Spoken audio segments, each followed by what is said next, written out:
Salvation is my only function here. Salvation is my only function here.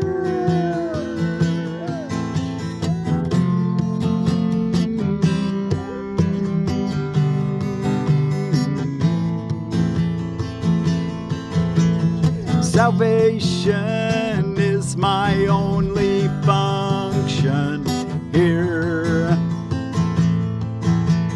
My function here is to forgive the world for all the errors I have made.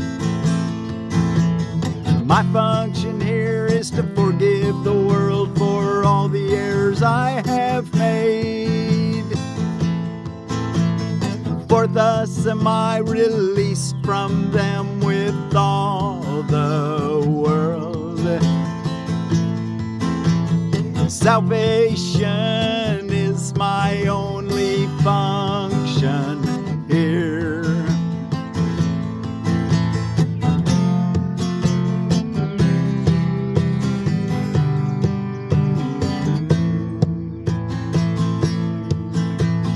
My part is essential to God's plan for salvation.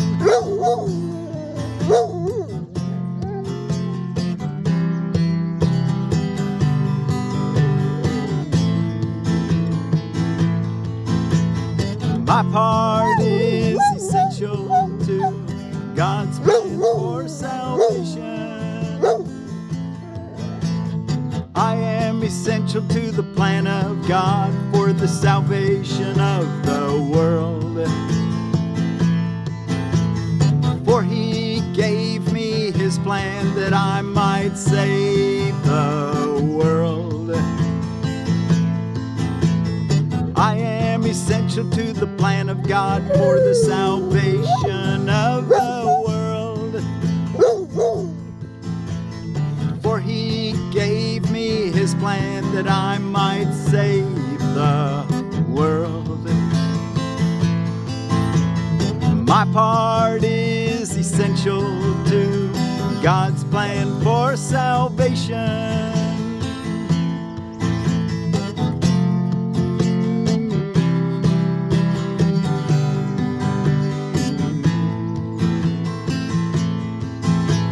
Salvation is my only function here.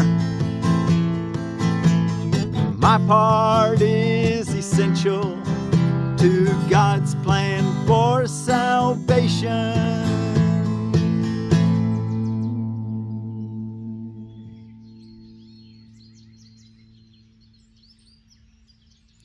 Salvation is my only function here, lesson 99 and 100 review.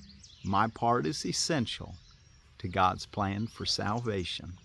Thank you all so much for joining me today. I'm Forgiveness Willie, teaching forgiveness from the Ozarks. And we're doing lesson 115 out of the Foundation for Inner Peace version of A Course in Miracles for Saturday, April the 25th of 2026. 115 for morning and evening review. Our first review is lesson 99. Salvation is my only function here. My function here is to forgive the world for all the errors I have made. You get all these beautiful chances to let go and let God because of what you think your brothers and sisters are doing that you don't like. But those are really the errors that you're making, that you don't like what they're doing. We need to learn to be accepting of everything, knowing that God's got our backs. He's got us covered. He leads us through in ways that will make us peaceful and happy if we'll just trust in that, in His guidance. My function here is to forgive the world for all the errors I have made. For thus am I released from them, released from all my errors. For thus am I released from them with all the world. Salvation is my only function here. And then the other lesson, my part is essential to God's plan for salvation, lesson 100. I am essential to the plan of God for the salvation of the world, for He gave me His plan that I might save the world. We're each essential workers in God's plan for salvation. My part is essential to God's plan for salvation. I am essential to the plan of God for the salvation of the world, for He gave me His plan that I might save the world. On the hour, salvation is my only function here. And on the half hour, my part is essential to God's plan for salvation. Now, I really love it for people to join along and read through the book. If you didn't start at the beginning, I want to encourage you to do the lessons.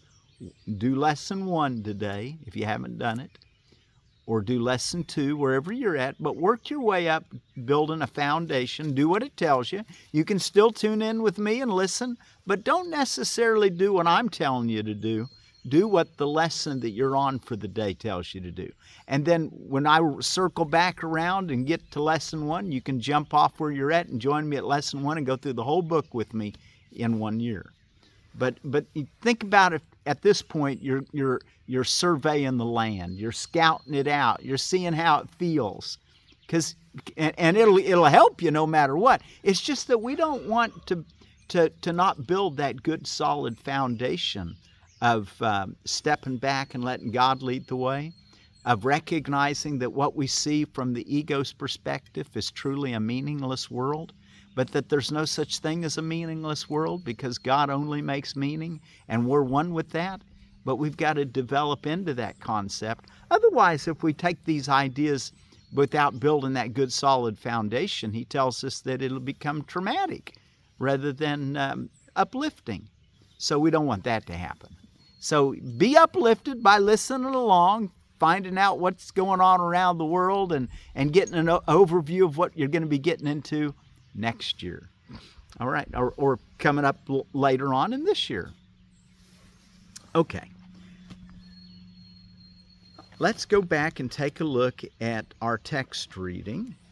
And we're ready for chapter 13, The Guiltless World, Roman numeral 4, The Function of Time. As you're turning there, if you're reading through the original edition with me, read chapter 13, Roman numeral 3 today. If you're reading through the New Testament with me, read Acts chapter 26. Paul before King Agrippa on his way to Rome. Iyengar Yoga, we're doing the camel posture or the backward bend, the advanced posture recommendations, page 136 and 137. And if you're reading through A Course of Love with me, we're in Book 2, Chapter 4, The Call to Who You Are. And read paragraph 1 through 8. Page 245 is where that begins. Okay, let's take a look now at the function of time in chapter 13. And now the reason why you are afraid of this course should be apparent. For this is a course on love, because it is about you. You're a love being. You have been told that your function in this world is healing, and your function in heaven is creating. The ego teaches that your function on earth is destruction, and you have no function at all in heaven. It would thus destroy you here and bury you here, leaving you no inheritance except the dust out of which it thinks you were made. As long as it is reasonably satisfied with you, as its reasoning goes, it offers you oblivion. Unawareness or unconsciousness is what it offers you. Makes you go to sleep and not go to sleep not in a good sense, but in the sense where you become unconscious. When it becomes overtly savage, it offers you hell. That's the ego's offering. Paragraph 2. Yet neither oblivion nor hell is as unacceptable to you as heaven. Your definition of heaven is hell and oblivion, And the real heaven is the greatest threat you think you could experience. For hell and oblivion are ideas that you made up, and you are bent on demonstrating their reality to establish yours. If their reality is questioned, you believe that yours is. For you believe that attack is your reality, and that your destruction is the final proof that you were right. Number 3, under the circumstances, would it not be more desirable to have been wrong? Even apart from the fact that you were wrong. While it could perhaps be argued that death suggests there was life, no one would claim that it proves there is life. Even the past life that death might indicate could only have been futile if it must come to this, and needs death to prove that it was at all. You question heaven, but you do not question this. Yet you could heal and be healed if you did question it. And even though you know not heaven, might it not be more desirable than death? You have been as selective in your questioning as in your perception. An open mind is more honest than this. The ego has a strange notion of time, and it is with this notion that your questioning might well begin. The ego invests heavily in the past, and in the end believes that the past is the only aspect of time that is meaningful. Remember that its emphasis on guilt enables it to ensure its continuity by making the future like the past and thus avoiding the present. By the notion of paying for the past in the future, the past becomes the determiner of the future, making them continuous without an intervening present. For the ego regards the present only as a brief transition to the future, in which it brings the past to the future by interpreting the present in past terms. 5. Now has no meaning to the ego. Now has no meaning to the ego. The present merely reminds it of past hurts, and it reacts to the present as if it were the past. The ego cannot tolerate release from the past, and although the past is over, the ego tries to preserve its image by responding as if it were present. It dictates your reactions to those you meet in the present from a past reference point, obscuring their present reality.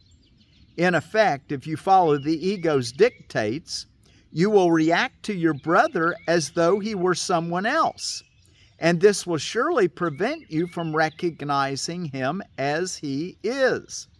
And you will receive a message from him out of your own past, because by making your own past real in the present, you're forbidding yourself to let it go. You thus deny yourself the message of release that every brother offers you now. So what we're doing is we're holding on to all the wrongs they've done to us, and we're overlaying that on them now. Even though they may be free of that, they may have apologized. Even if they didn't apologize to you, they may have made an awakening, and in their reality, they are awake. And there is a part of them that knows that there was aspects in the past that didn't define them as best as they want to define themselves now and as they truly are. So if you'll come without the past, not like the ego delivers you to the present, but as your soul knows you to be in the now, then you'll be able to see all your brothers and sisters in the eternal now. Okay, that's kind of that's my interpretation of what he's trying to say. And what I was saying earlier, I think we've got plenty of time, I can say this, about not starting in the middle of the book. A lot of people join me in the middle because I send them a link to what I'm doing for that day. And if it inspires them, I can tell them just go ahead and follow along. But what I'm trying to emphasize is follow along, but don't necessarily do the lessons if you haven't done lesson 1 up to today, 115. Do lesson 1 and do what it says to do. You can still listen to me and get a good shot in the arm and survey the territory where you're headed, and maybe get a lot of and it could be that you've already done the things that were going to be required in lesson 1 through 115. You may have already reached that place in your evolution. And if this is heartening to you, well, then just keep at it. But I do just want to make sure that you understand that you can't just start in the middle and consider yourself a student. It could become a little bit traumatic. And if it does get traumatic, just go back to to where you left off in the other lessons and do that. What they say when you're on the advance to enlightenment, split wood and haul water. Kind of get your feet grounded. Do the basics. That's kind of what I just want to really encourage that. I felt really inspired to share that today. We're going to talk a little bit about why I like to go through the what's going on around the world and a word for peace. I guess I could just do it right now. Word for peace today is from the Armenians, Khaghaghut'yun. Khaghaghut'yun, if I'm saying it right, is our Armenian word for peace. And I want us all to be able to identify with all the brothers and sisters on the whole planet and have something in common, at least their word for peace in whatever language they speak.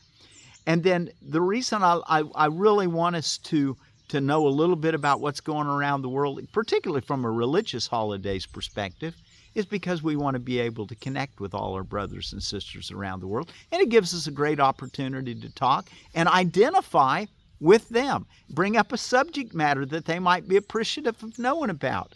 And it's a great way to lead in to being a helper to others by being able to say something like, well, today is such and such. Like today is St. Mark the Evangelist Day.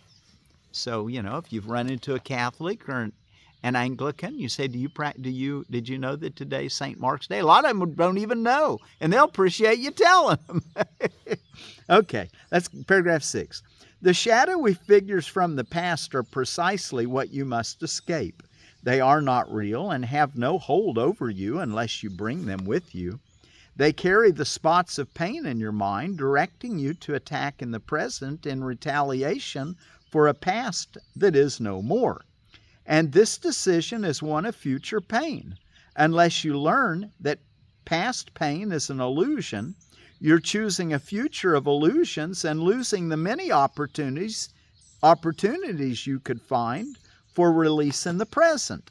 The ego would preserve your nightmares and prevent you from awakening and understanding they are past. Would you recognize a holy encounter if you are merely perceiving it as a meeting with your own past? For you would be meeting no one, and the sharing of salvation, which makes the encounter holy, would be excluded from your past. The Holy Spirit teaches that you always meet yourself, and the encounter is holy because you're holy. And so is your brother you're meeting, because that's yourself. Love your neighbor as yourself because they are yourself, is the way I like to think of it. The ego teaches that you always encounter your past, and because your dreams were not holy, the future cannot be, and the present is without meaning. 7. It is evident that the Holy Spirit's perception of time is the exact opposite of the ego's. The reason is equally clear, for they perceive the goal of time as diametrically opposed. The Holy Spirit interprets time's purpose as rendering the need for time unnecessary. He regards the function of time as temporary, serving only his teaching function, which is temporary by definition. His emphasis is therefore on the only aspect of time that can extend to the infinite. For now is the closest approximation of eternity that this world offers.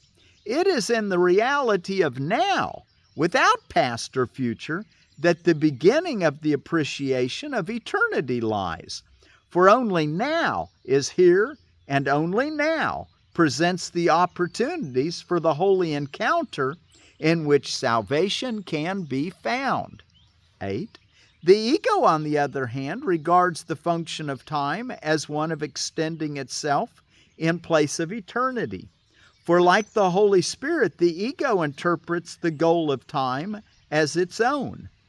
The continuity of past and future under its direction is the only purpose the ego perceives in time, and it closes over the present so that no gap in its own continuity can occur. Its continuity, then, would keep you in time, while the Holy Spirit would release you from it. It is His interpretation of the means of salvation that you must learn to accept, if you would share His goal of salvation for you, or of happiness for you, or complete abundance for you, of freedom from guilt for you. Salvation. And the last paragraph, finish this section, 9. You too will interpret the function of time as you interpret yours. If you accept your function in the world of time as one of healing, you will emphasize only the aspect of time in which healing can occur. Now, healing cannot be accomplished in the past. It must be accomplished in the present to release the future. This interpretation ties the future to the present and extends the present rather than the past. But if you interpret your function as destruction, you will lose sight of the present and hold on to the past to ensure a destructive future. And time will be as you interpret it, for of itself it is nothing. Okay, salvation is my only function here. That kind of goes along. Follow the Holy Spirit, not the ego. Stay in the ever-present, eternal now. My part is essential to God's plan for salvation. Okay, what else is going on around the world?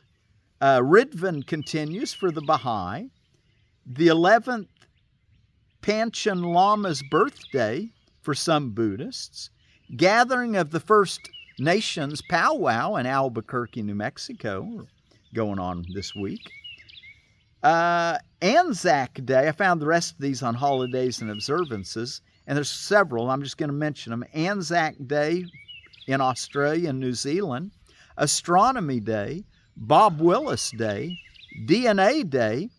1953 it was discovered. In 2003 the whole genome was mapped for humans, which just opened up a whole lot more questions than we had before, didn't it? East meets West Day. That's there on the Elbe River of World War II in 1945. Hairstyle Appreciation Day. Independent Bookstore Day. International Financial Independence Day. International Marconi Day. He was born on this day in 1874. Basically, wireless voice transmission. International Sculpture Day. International Tabletop Day. Dance Day. License Plates Day. Malaria Awareness Day. Crayola Day. World Veterinary Day. Day of Puppetry. Go Birding Day. Herb Day, and we're going to talk a little more about our aloe vera. Kiss of Hope Day. Mani-Pedi Day. Plumber's Day. Pool Opening Day. Prescription Drug Take-Back Day. Rebuilding Day. Sense of Smell Day. Bell Telephone Day. 1876, first telephone transmission on this day. PAAD, Parental Alienation Awareness Day. Zucchini Bread Day, the Curcubito Pepo, grow some zucchini. Time to plan it, by the way. Pet Tech CPR Day, Red Hat Society Day, World Healing Day. Boy, that'd be Course in Miracles Day. And World Tai Chi and Qigong Day. And World Penguin Day. There's 6 genera and 18 species. And of the aloe vera, it's an emollient which softens and smooths and hydrates the skin. It's a purgative, a strong laxative, but it's bitter. So you take a carminative with it if you're going to use it for the laxative effect. A carminative settles the stomach like peppermint, and that'll help to avoid cramps. Fresh juice may draw out infections. It's a vulnerary wound healing. And like I said, fresh juice can draw out infection. Tea from the dried juice is good for wound wash and for an eye wash. So that's your aloe vera. Jules black raspberry, Arubis occidentalis, and it was released in 1973, so it's not under plant patent any longer. And it says of the jewel, I gotta find it here, in Edible Landscaping. Jewel black raspberry, vigorous and direct. Jewel black raspberry adapts to many areas. Large berries of excellent flavor, ripens early, about June 5th at the nursery in Virginia. The plants are pretty in the growing season. In winter, leafless arching canes are purplish red, usually with their tips in the ground, producing another plant. Black raspberries are the first raspberries to ripen in the spring, a good reason to include them in your gardening plans. Black raspberry are native to the U.S. and can be found growing along fields and fences and along wooded areas. Good soil, mulch, and ample water fosters success with one of the best treats in the spring. Space 4-foot circles or 3-foot apart and rows 5-foot wide. Zones 5 through 8. Okay, and let's close with our song. And thanks again for joining me. And our word for peace out of the Armenians is Khaghaghut'yun.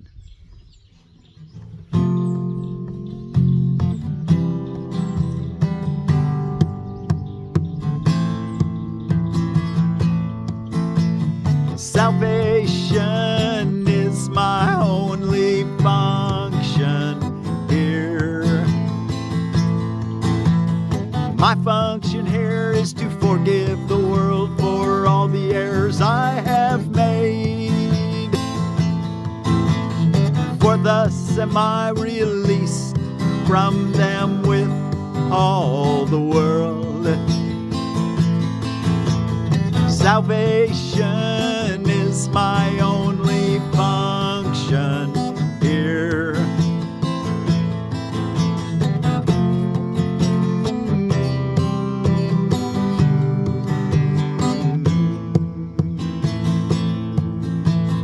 My part is essential to God's plan for salvation. I am essential to the plan of God for the salvation of the world. For He gave me His plan that I might save the world. My part is essential to God's plan for salvation.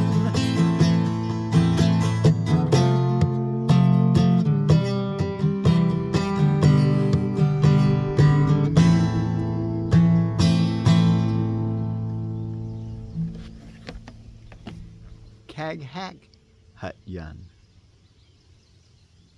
Salvation is my only function here. My part is essential to God's plan for salvation. Khaghaghut'yun.